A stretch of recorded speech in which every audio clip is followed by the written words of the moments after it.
শেখ হাসিনার কোনো পদক্ষেপ মোদির বাইরে না, সবকিছু মোদির একদম কন্ট্রোল। অডিও নিয়ে 100টা কথা হয়ে গেছে, কিন্তু কেন কথা উঠতেছে তিনি জীবিত না মৃত? ভারত প্রকান্ত আওয়ামী লীগের বিরুদ্ধে কাজ করতেছে, রাইট রাইট রাইট, এটা আওয়ামী লীগ বুঝতেছে না কিন্তু। এটা বুঝতেছে না। কিন্তু শেখ হাসিনা বাংলাদেশের সিটিজেন, সাবেক প্রধানমন্ত্রী, একটা দল আছে তারা আসতে মানা করছে। আপনি আসবেন, ঘোষণার কি আছে, আপনি এসে পড়েন। বাট এটা কি 1981 সালে ঘটনা? আপনি আসতেছেন, আপনার বিরুদ্ধে কোনো অভিযোগ ছিল তখন? না, আপনার জন্য মানুষ দাঁড়ায় ছিল, আপনি আসছেন, সম্বোধনা পেয়েছেন। এবার আপনি যেখানে আসবেন, এই জায়গাটার অবস্থাটা কি? এই জায়গাটা কি সেভাবে করে রাখছেন? এটা ফার্টাইল ল্যান্ড না, এটা তো একটা উত্তপ্ত আগ্নেয়গিরি। এটা তো বুঝতে হবে। আপনি ডিসেম্বরে আসবেন, আপনি বলছেন, কিন্তু সাথে সাথে কি বক্তৃতা দিলেন? গরম গরম বক্তৃতা দিলেন। তার মানে আপনি এসে কি গান মটকে দেবেন সবাই?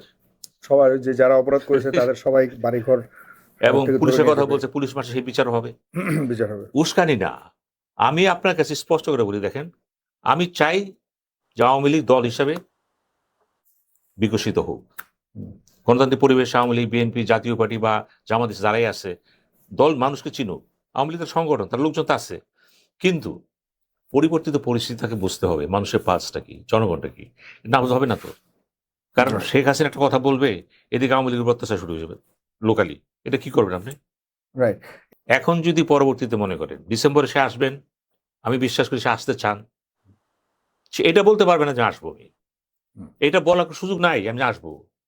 আপনি আসতে গেলে তো আপনি অ্যারেস্ট হয়ে যাবেন এয়ারপোর্টেই। আপনার বিরুদ্ধে তো সেই রায় রয়ে গেছে, বাড়ি রয়ে গেছে। এটা কি আপনি 81 সালে কি আপনি আসবেন সব জানাবো? এটা তো ভারতকে বুঝতে হবে যে এই আশা তো সেই আশা না, মাঝে গ্যাপ হয়ে গেছে অনেক কিছু, হিসাব কিতাব হয়ে গেছে অনেক কিছু। এখন মনে করেন সে আসবে ডিসেম্বরে, সে আসলো না। সবচেয়ে বড় বিপদ কি জানেন? এবার বাংলাদেশ যে ভাষায় প্রতিবাদ করছে, মানে প্রেস্টিজ করছে, যেটা ইতিহাসে বিরল ঘটনা, কিন্তু দুঃসাহস করছে। কিন্তু এতে কি মনে হচ্ছে শেখ হাসিনার জন্য ফার্দার কোনো সম্মেলন সম্ভব না। বিশেষ করে আপনার ডিজিটাল কি বলে, অডিও সম্ভব না। অডিও নিয়ে 100টা কথা হয়ে গেছে, কিন্তু কেন কথা উঠতেছে তিনি জীবিত না মৃত? কেন বলা হচ্ছে এটা ভারত তৈরি করছে এটাকে? এই যে বলা হচ্ছে, এক্সপার্ট আছে না, কাজ তো করতেছে সবাই। সুতরাং শেখ হাসিনাও কিন্তু ক্লিয়ার করতে হবে, তাকেও যদি আসতে চায়, মনে করেন স্বাভাবিক ঘটনা, সে আসলো, জনগণের কাছে অভিনন্দন জানাইলো, যেগুলো হলো, সেই ক্ষেত্রে কি আসবে? সে যদি তার ভিডিও কল্প নিয়ে আসতে পারে, তো মানুষের ভিতরে, তার দলের কর্মীদের ভিতরে, আমাকে অনেকে জিজ্ঞেস করছে তার দলের লোকের এই ঘটনাটাকে, আমি কেমনি বলবো, আমি জানি না তো। উনি যদি বারবার অডিওতে আসে, এটা কিন্তু এখন আর বিশ্বাসযোগ্য হবে না, তখন কিন্তু ভারতের দায়টা বেড়ে যাবে। কিন্তু উনি ভিডিওতে না আসার পেছনে কারণটা, যুক্তিটা কি হতে পারে? এটা ভারত বলতে পারবে।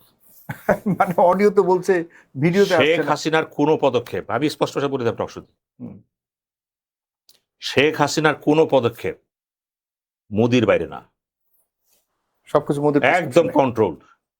কারণ তিনি হচ্ছেন এই মুহূর্তে ইন্ডিয়ান ডিপ্লোমেসি বাংলাদেশের প্রধান হাতিয়ার, এবং তাকে তিনি যেভাবে চালাবেন সেভাবেই চলবে।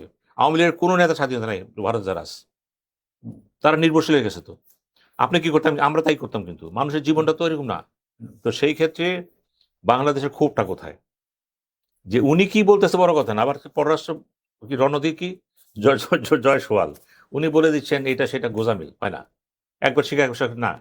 সোজা কথা, ভারত তো একটা ইন্ডিপেন্ডেন্ট কান্ট্রি, ওখানে বসে কেউ এভাবে কাজ করতে পারে? পারে না। পারে অন্য কেউ করে ছাড়বে? সে পারে না। উদাহরণ দেয় সে কার কথা? দালাই লামা চুপচাপ চেষ্টা করছিল না, তারা সে তো প্রবাসী সরকারও করছিল, একসময় দেখলো হবে না, শেষ, বাদ দিল। আপনার নাজিবুল্লাহ আসছিল সেখানে আফগানিস্তান। রণজিৎ জয়সওয়াল তো সে বলছে যে আমাদের সরকারিভাবে তাকে কোনো ধরনের সমর্থন আমরা দেইনি, বা আপনার সরকারি না, ভারত কি স্বাধীন দেশ?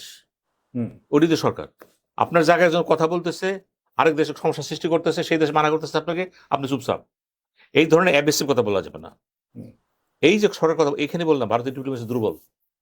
ভারতের ডিপ্লোমেসি এখন যাদের হাতে পড়ছে এই মুহূর্তে বাংলাদেশকে নিয়ে, সব দুর্বল।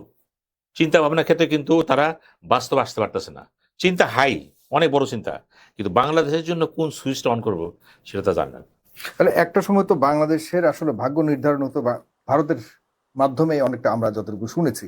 এই মুহূর্তে বাংলাদেশ ভারতের সম্পর্ক যখন সামনে একটা প্রশ্নের জায়গায় দাঁড়িয়ে আছে, আপনি আগামী দিনে বা এই মুহূর্তটা আমি যদি বলি যে বাংলাদেশের ভাগ্য বা ভবিষ্যৎটা নির্ধারণের যে মূল শক্তিটা, বা আমি যদি বলি যে মূল বলটা কার কোটায় আছে বা কার ঘরে আছে, দেখেন, এটা কি আমাদের নিজেদের নিয়ন্ত্রণ আছে? 70-80 দশকে ইন্টারন্যাশনাল পলিটিক্স একটা কথা ছিল ভারতকে নিয়ে, Indophobic Bangladesh at the mass level, India friendly Bangladesh at the government level. অর্থাৎ ওই সময় গভর্নমেন্ট কি করতো, গভর্নমেন্ট টু গভর্নমেন্ট ভালো থাকতো, কিন্তু জনগণের মধ্যে সরকার চিন্তা করতো বিরোধী শ্রেণী থাকবে। কিন্তু আবার আরেকটা কথা সুন্দর আছে, geography tells us to B with India.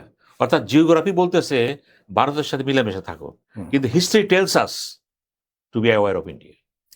এই যে হিস্ট্রির কথা বলতেছেন, এইগুলি তো ভারতের দর্শনে আসবে। এখানে ভারতের পলিসি মেকারদের চিন্তা করতে হবে যে এই ধরনের প্রবচন মতবাদ কেন সৃষ্টি হয়েছিল, হিস্ট্রি কেন বলতেছে যে আপনার সাথে আমরা সতর্ক হইতে হবো। হিস্ট্রিটা কি? কারণ আমাদের বড় শক্তি কি জানেন, বাংলাদেশে সবচেয়ে বড় শক্তি হলো উত্তর ভারত, উত্তর পূর্ব ভারত। আপনি যদি উত্তর যাইতে চান, আর একমাত্র পথ কি, চিকেন নেক। ওই পথ দেওয়া সম্ভব না, ছোট্ট চাপা পথ। কিন্তু এখন ভারত চেষ্টা করতেছে, বাংলাদেশ দরকার থাকে, বাংলাদেশ ভিতর থেকে যেতে পারলে সুবিধা তো তার চেষ্টা করছিল, কিন্তু অনেক অনেক আগে গেছিল। কিন্তু যদি শেখ হাসিনা ক্ষমতা থাকতো হয়তো তারা ট্রেন তো প্রায় চলে হয়ে গেছে। গেছে। হয়ে গেছে। এখন ভারতের সমস্যা হলো ওই 8টা, এখন তো 8টা, সিকিমে 8টা, কিন্তু 7টা না। এই 8 সিস্টার্স দেয়া সমস্যা তো সেখানে আসি। তারা চাচ্ছে যে ওই অঞ্চলটা যাতে একটু নিরাপদ থাকে, আমরা চাইতে পারি এই নিশ্চয়তা দাও। এই নিশ্চয়তা আপনি কি দিবেন? এই নিশ্চয়তা শেখ হাসিনা দিয়ে পুরোপুরি দিচ্ছে, যে কারণে এই দিকে যত বর্ডার ছিল আর্মিগুলি নিয়ে ওয়েস্টের উপর নিয়ে গেছে। এটা তো ইস্টার্ন কমান্ডারও তাই, ওয়েস্টার্ন উপর নিয়ে গেছে। কিন্তু এখন সমস্যা আছে ভারতে। অরুণাচল একদম সীমান্ত বিরাট, সিকিম, এই দুই দিকে কিন্তু চায়না বর্ডার আছে। কিন্তু আবার মায়ানমারের সাথে 4টা বর্ডার আছে তার। আমার সাথে এইদিকে তো, ওদিকে তার বর্ডার। তো ভারত চিন্তা করে যে আমাকে যদি ওই অঞ্চল যদি আমি হাতে রাখতে না পারি, ওটা তো একদম ল্যান্ডলক, কিন্তু বেরোতে হলে কিন্তু বে অফ বেঙ্গল, কিন্তু চিরং এটা পোর্টটা লাগে, তো ওই মাতাবাড়িতে বাড়ি দিতে পারেন।